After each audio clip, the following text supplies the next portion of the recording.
Good morning, everybody. Really nice to see you here today. The world did not end this week. I think you all have recognized that, right? We're still here, still kicking, so that's good. But I have to start out today with really bad news for you. So everybody sit down. Megan, come on, sit down. Here's the bad news. Okay. There are people in this world that don't like you. I know it comes as a shock that there are people in this world. This might not be true for Suzanne.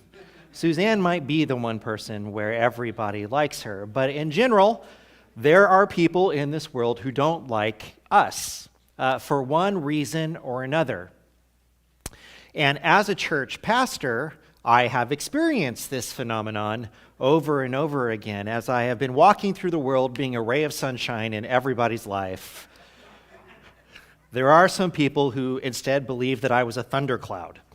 And I have been accused of several different things throughout my career. I have been accused of holding a grudge for roughly 25 years, which I didn't know I was holding.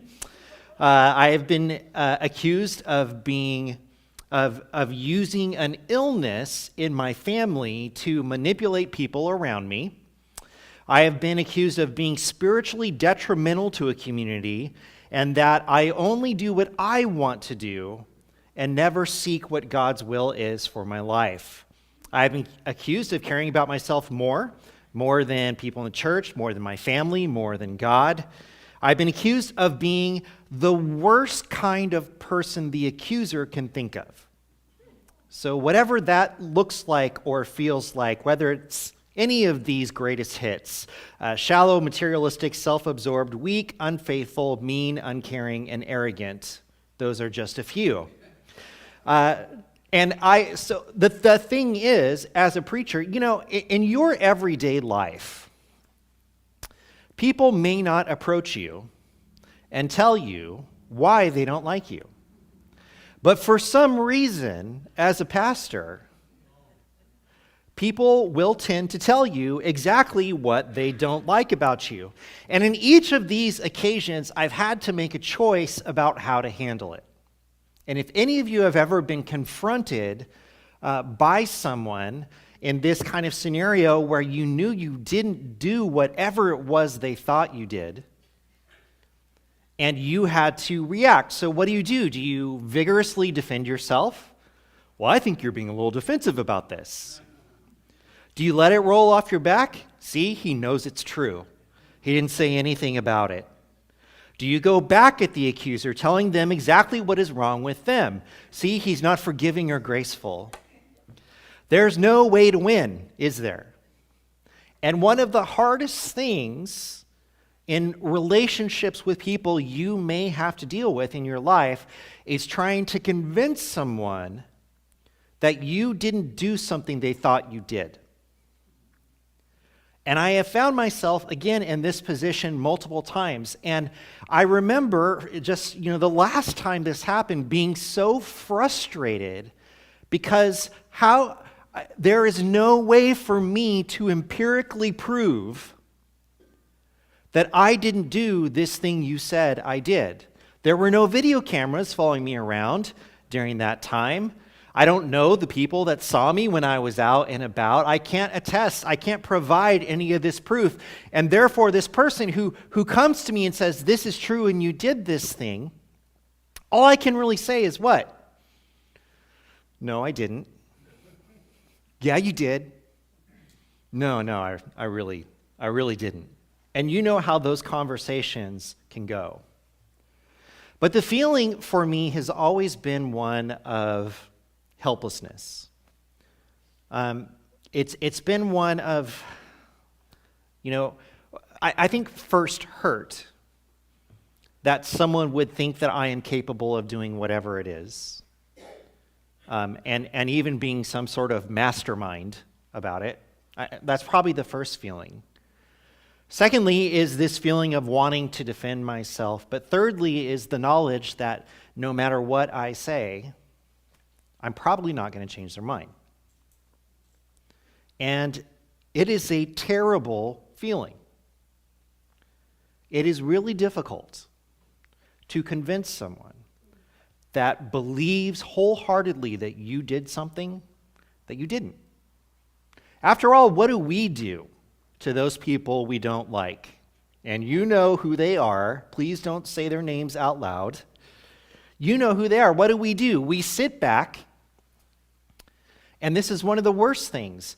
We decide why they are doing the things that we don't like. Oh, that's just like that person.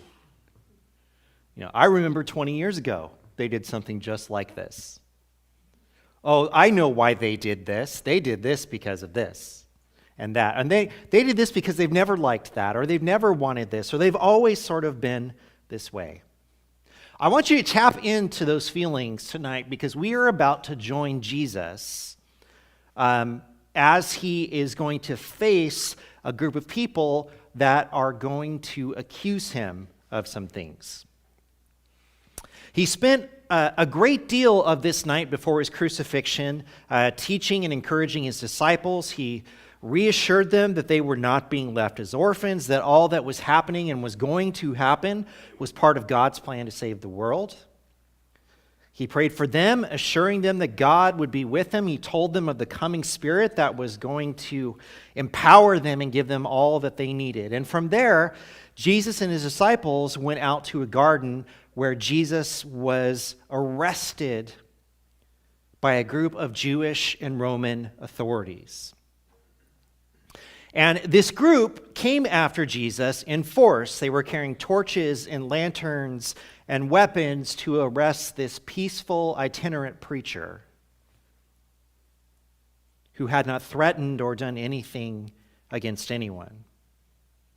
And when they showed up, Jesus was the first one to speak. He didn't even wait for them to announce themselves. He says, "Who is it that you are here for?" And they say, "Jesus of Nazareth." And Jesus says, "I am he." And everyone falls to the ground. Jesus waits for them to get back on their feet and asks them again, "Who is it that you are here for?" And they say, "Jesus of Nazareth?" And almost out of impatience, he identified himself once more and commanded that they let his disciples go. This is the scene that John has been setting for us.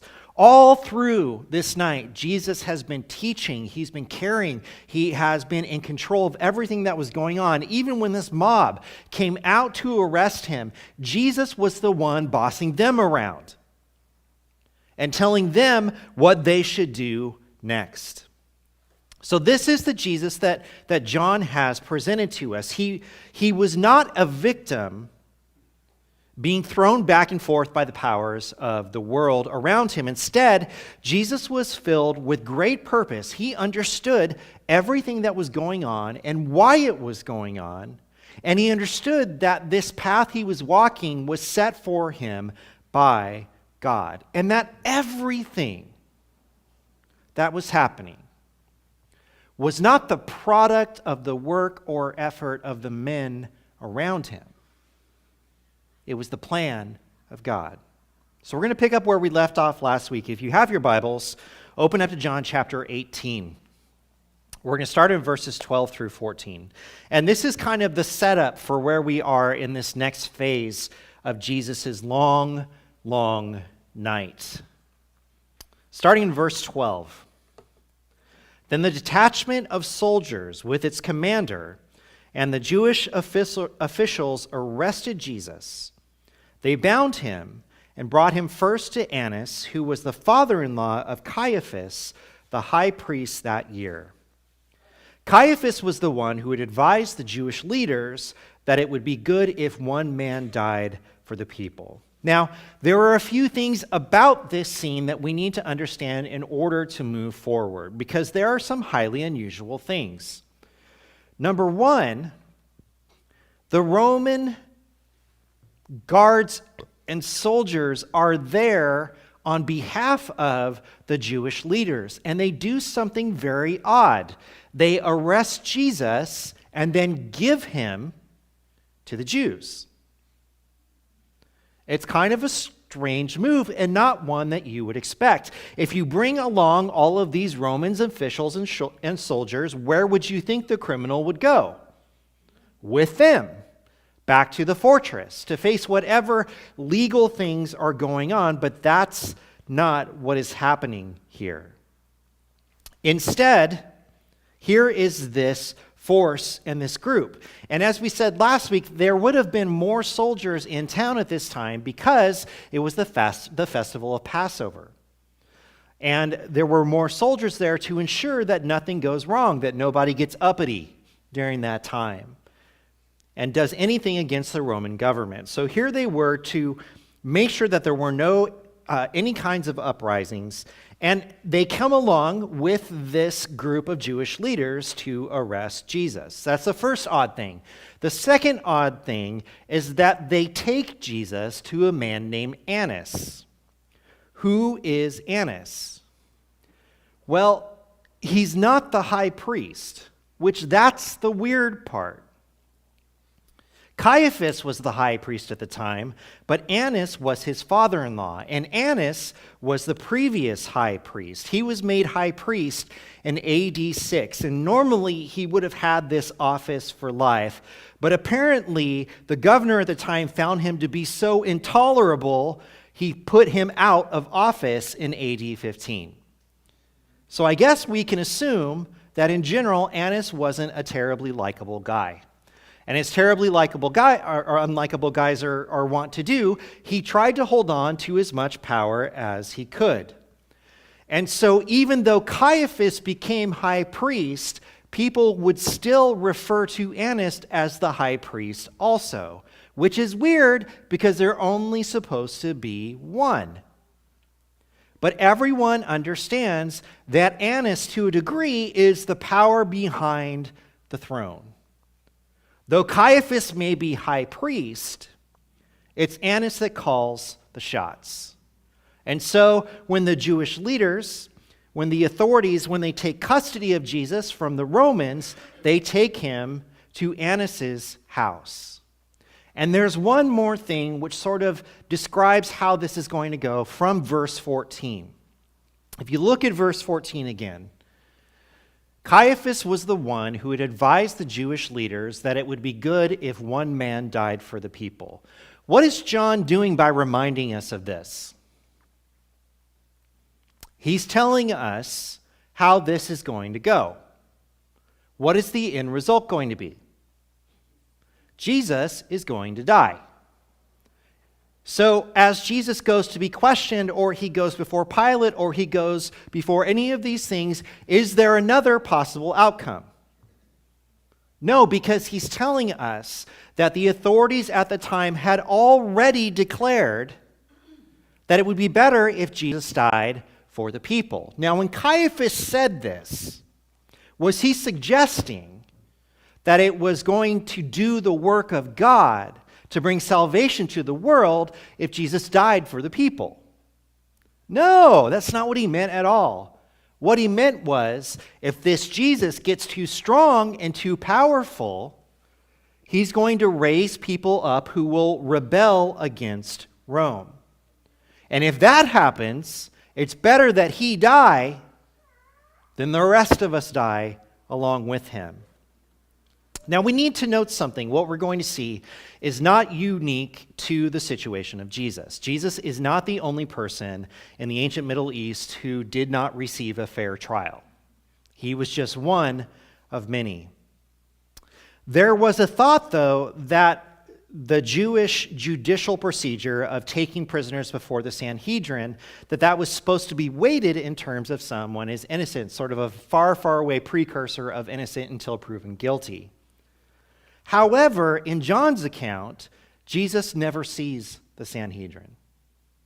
He is questioned by one Jewish leader, and that man is Annas.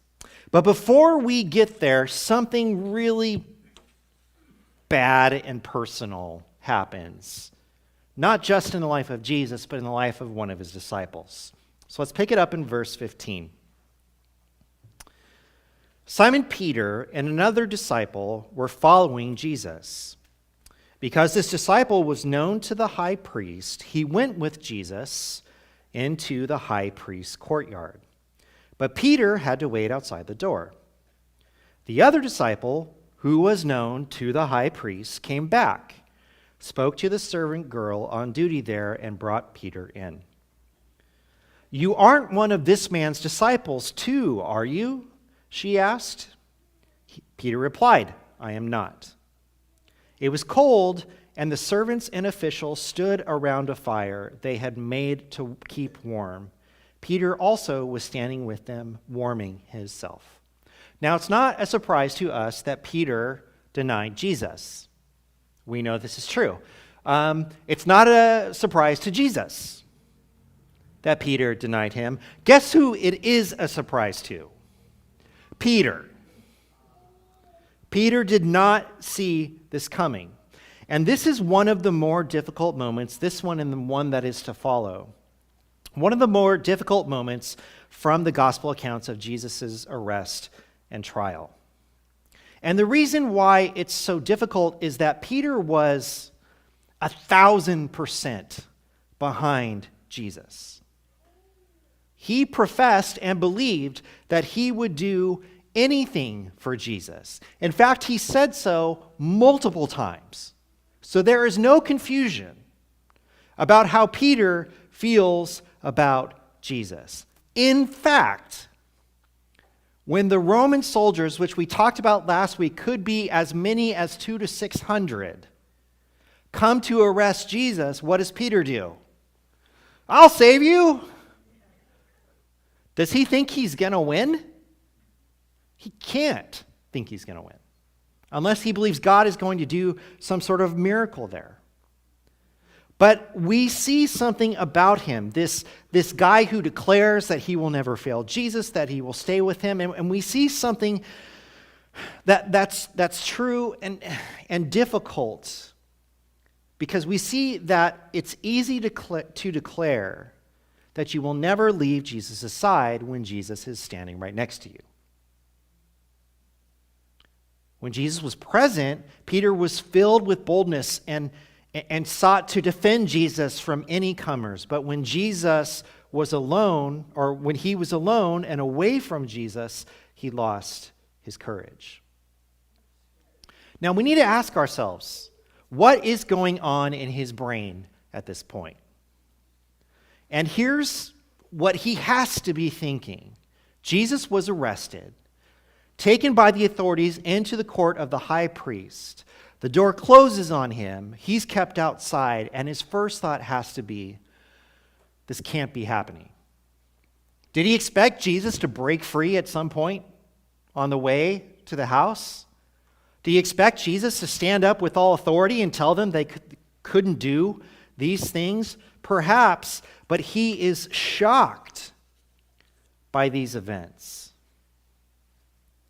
And it's within this context that a servant from the house asks him, "Are you one of his disciples too?" Now, it's an interesting question, and this whole thing that I'm going to tell you right now is just going to make Peter look worse. But I think that's kind of the point. Because Peter is not the only disciple there. There is another disciple with him. Who is that disciple? It is unnamed. The disciple is unnamed. Most likely, this is the disciples whom Jesus loved, which we have speculated over time is John. But this disciple is not identified by name. But here's what we do know about this disciple. This disciple went along with Jesus on the way to the house of Annas, and when he got there, what did they recognize about him? The high priest knew he was a follower of Jesus. And what does he allow him to do? Come into the courtyard. Peter stays outside. This disciple then goes up and talks to one of the servants of the house and says, presumably, there's another disciple waiting outside. Can that person come in too? And sure enough, this servant goes in and allows Peter to come in as well. How do we know that's the case? Well, look at the question again. You aren't one of this man's disciples too, are you? Which means this unnamed disciple that has gone in has made no secret that he is a disciple of Jesus. In fact, it's what got him in the door. And then that person identified himself to the servant who lets him in. So the servant makes an assumption when she lets Peter into the house. Whether the other disciple told her or not, what is the assumption? Oh, you're another one. You're a disciple too. And what does he say? I am not. Now, John uses these words on purpose. Can you think of why he used these specific words? Well, when you look back at the arrest, and they ask Jesus, we're looking for Jesus of Nazareth, what does Jesus say? I am he. And it's a declaration to those people. It's a statement that we are to tie to the very name of God that God gave to Moses at the burning bush. And so the contrast here within this chapter is striking, where Jesus steps up and says, I am he. What does Peter say? I am not him. And lastly, John describes this scene to let us know kind of what's happening, not just physically or environmentally, but what this scene is kind of all about. And what is it? It's cold and it's dark. Why does that matter? It matters because John doesn't mention daybreak again until the resurrection. Does that mean it's dark that whole time? No. But in terms of the story, the sun has gone down, the world is cold, and things will not be right again until Jesus is raised from the dead. It's an incredibly sad and personal moment that, again, Peter didn't see coming, although Jesus knew it was going to happen. Well, this leads us to the interrogation, which is perhaps the worst interrogation that has ever happened in the history of interrogations. And again, John doesn't give us any sort of trial. Jesus doesn't go before the Sanhedrin. He doesn't do any of these things. So let's look at what happens, starting in verse 19. Meanwhile, the high priest questioned Jesus about his disciples and his teaching. I have spoken openly to the world, Jesus replied. I always taught in synagogues or at the temple where all the Jews come together. I said nothing in secret. Why question me? Ask those who heard me. Surely they know what I said. When Jesus said this, one of the officials nearby slapped him in the face. Is that the way you answer the high priest? He demanded. If I said something wrong, Jesus replied, testify as to what is wrong. But if I spoke the truth, why did you strike me? Then Annas sent him bound to Caiaphas, the high priest. Okay. What question did he ask Jesus? We don't know. We don't know. What do we know? Well, he questioned Jesus about his disciples and his teaching. So I want to call this the you know what you did line of questioning. Perhaps you have experienced this before. Maybe when you were a kid, your parents called you into the room and said to you, you know what you did. And as a kid, you understood immediately that this was a trap. Because what you don't know is how much they know. So how much do you admit to without knowing what they already know? And it's kind of childish, isn't it? I mean, as a parent, it's brilliant. But as it gets older, it's kind of childish. And this seems to be what Annas was trying to do.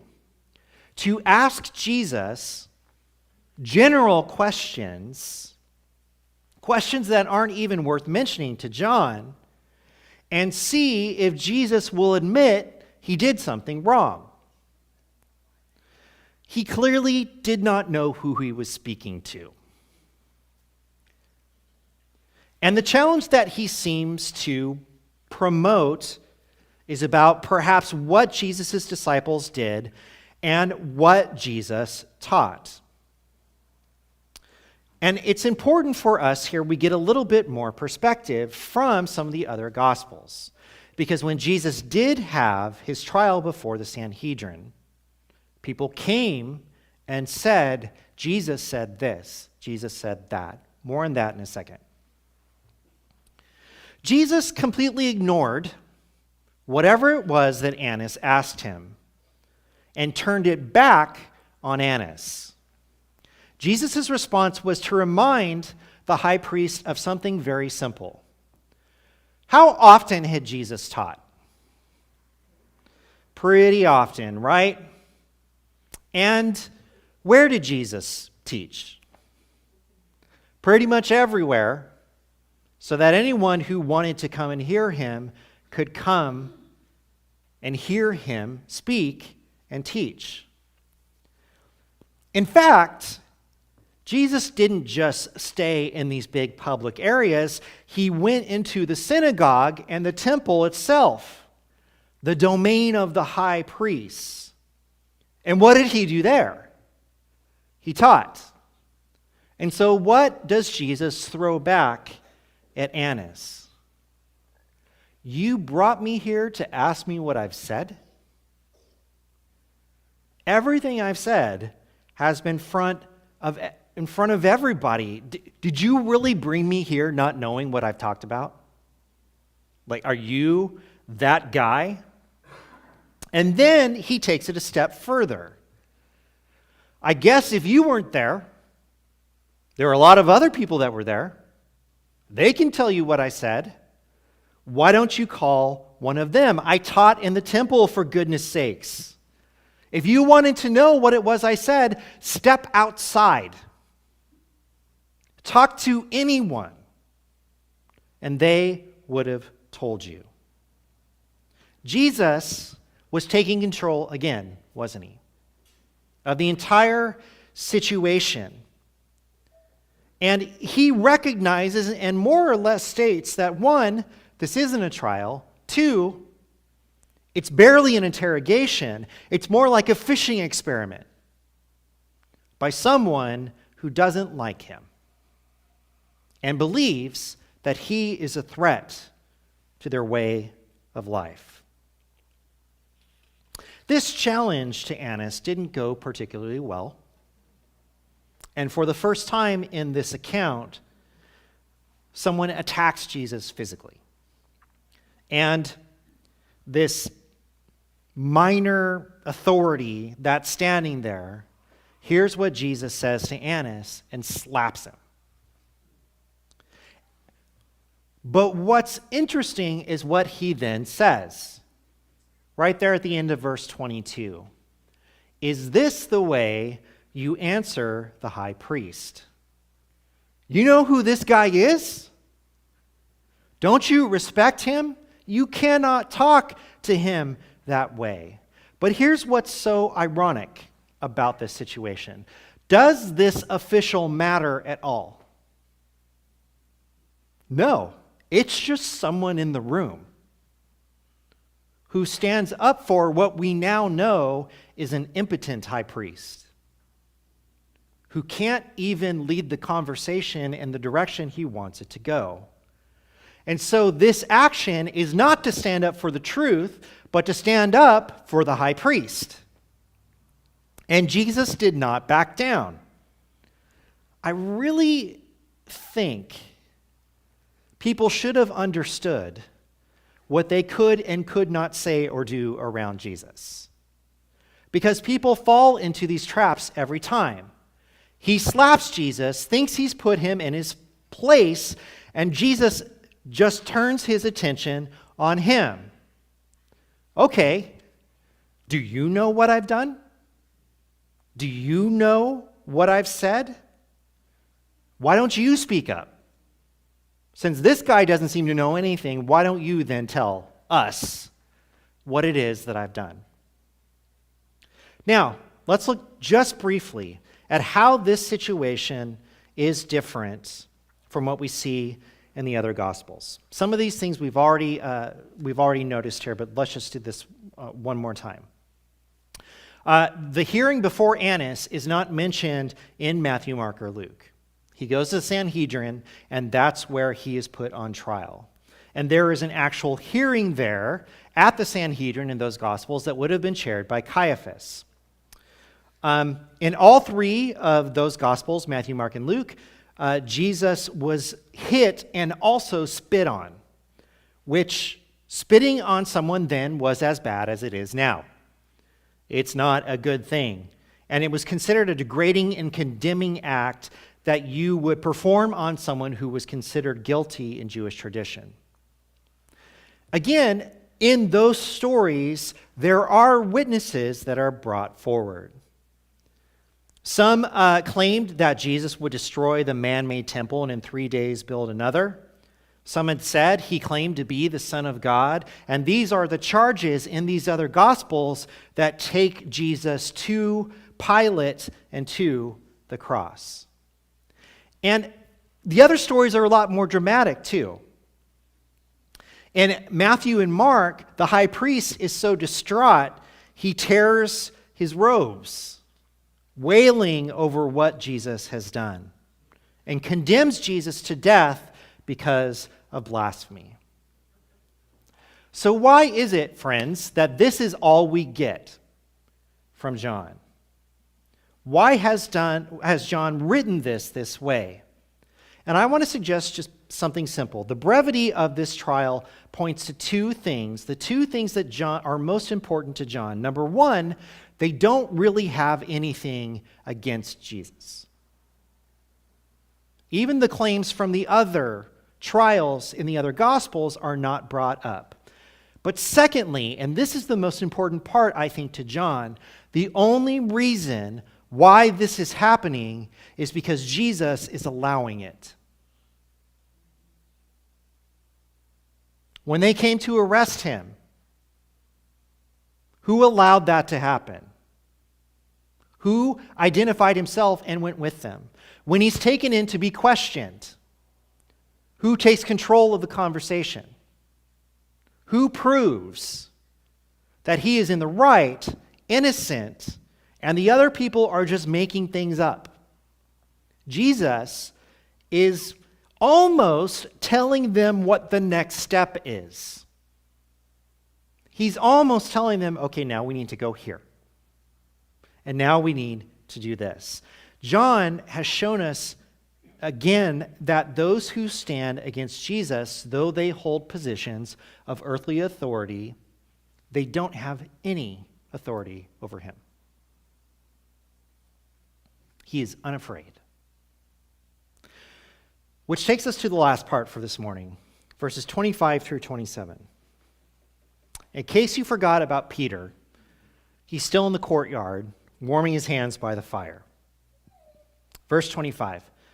Meanwhile, Simon Peter was still standing there warming himself, so they asked him, "You aren't one of his disciples too, are you?" He denied it, saying, "I am not." One of the high priest's servants, a relative of the man whose ear Peter had cut off, challenged him. "Didn't I see you with him in the garden?" Again, Peter denied it, and at that moment, a rooster began to crow. Okay, so Peter was still in survival mode. Things did not look good, and he understood in this moment that if he acknowledged being a disciple, that he was going to get into trouble. And so when he's asked again, "Are you this man's disciple?" what does he say? No. And just for fun, John tells us that the next person who asked him if he's a disciple was related to the dude whose ear Peter cut off, just to make it more uncomfortable for Peter. And after all of this happens, a rooster crows which is a throwback to chapter 13, verses 37 through 38, where Peter asked, "Lord, why can't I follow you now? I will lay down my life for you." Then Jesus answered, "Will you really lay down your life for me?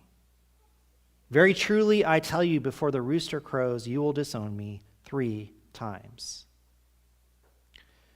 Peter failed miserably as a disciple at this point, and it is utter and complete failure. And the rooster crowing just declares the truth of it and reminds Peter that Jesus knew he was going to fail. That's tough, isn't it? And if I were Peter, I'd probably just want to jump in that fire right there.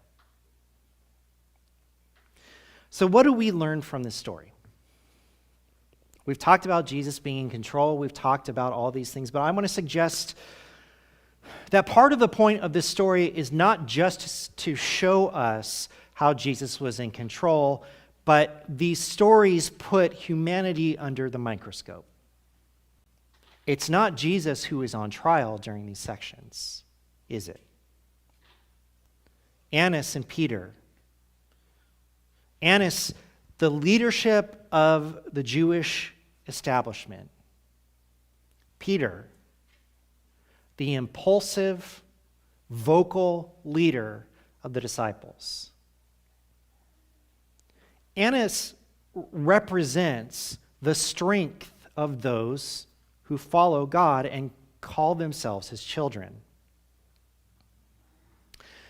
And they have Jesus in their hands, but physical control is all they have. They have his body, but they don't have his mind, his heart, or his spirit. And they want to condemn Jesus, but they don't have any proof that he did anything wrong.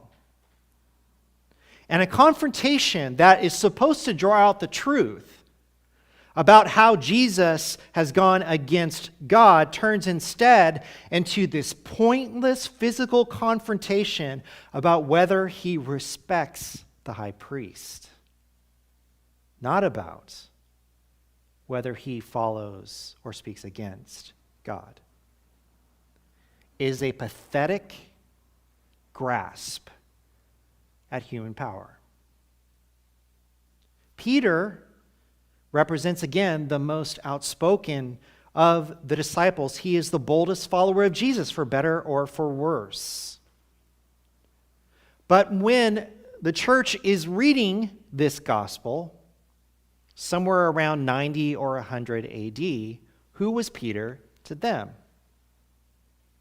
He was the rock on which the church was built, the founder of Christianity in Jerusalem, the one who was told by God to bring Gentiles into the body of Christ. We don't know if they liked him or admired him or not, but this is who he had become by that point. He was a big deal. And here he was, facing pressure away from Jesus for the first time in his life. And he won't even admit to knowing him.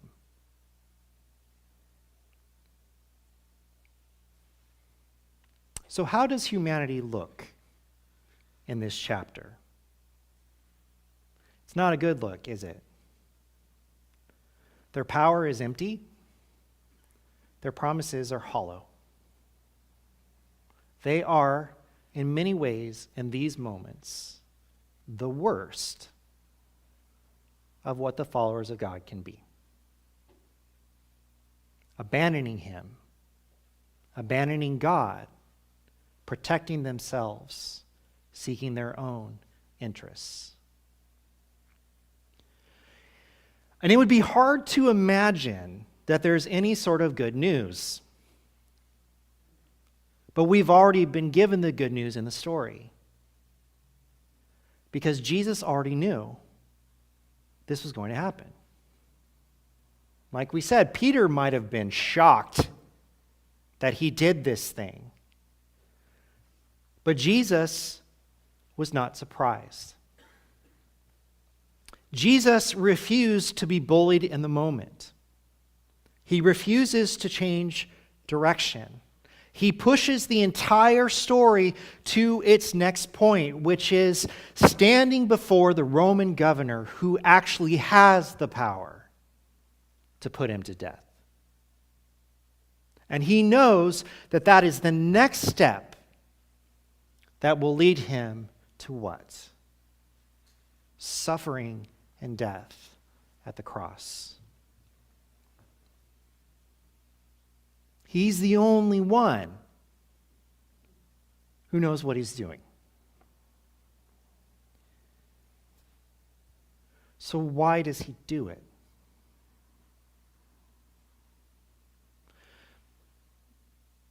Why would he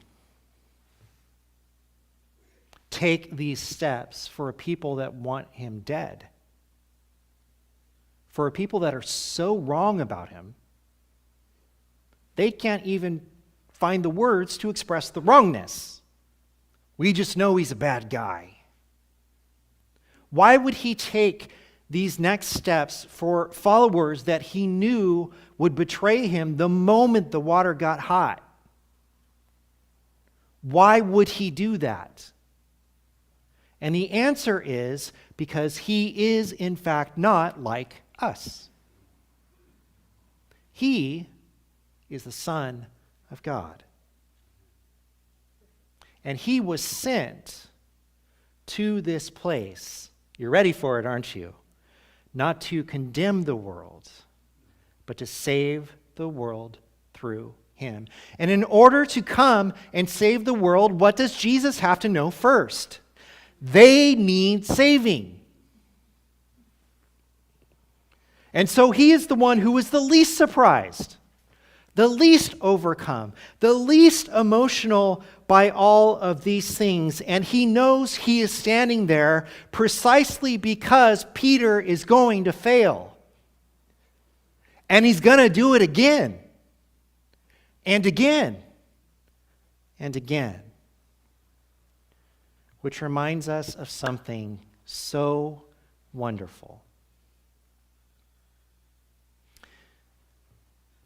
It is for our failures, not our capabilities, that Jesus goes to the cross.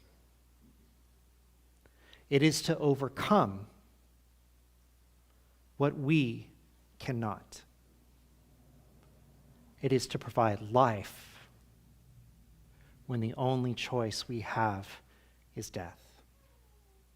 So Jesus stands tall, proud, knowing that no matter what anyone tries to do to him, he's bringing the salvation of God to the world. And I am grateful for that, because I stand in front of you as someone who does things wrong pretty consistently.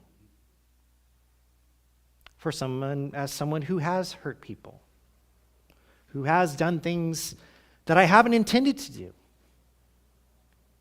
has tried to stop doing things that I know I don't want to do, and I just keep doing them. I am Peter. I am Paul from Romans when he says, I know what I'm supposed to be doing, and I can't do it. And I'm trying really hard not to do this other stuff, which I'm doing every second of the day. And the thing that we need to take with us today is that Jesus is the one who knows all of these things about us. He knows them about me. He knows them about you. But the love of God was so powerful and so strong and so committed to you that Jesus walked into the home of death and welcomed it, knowing that he would live again.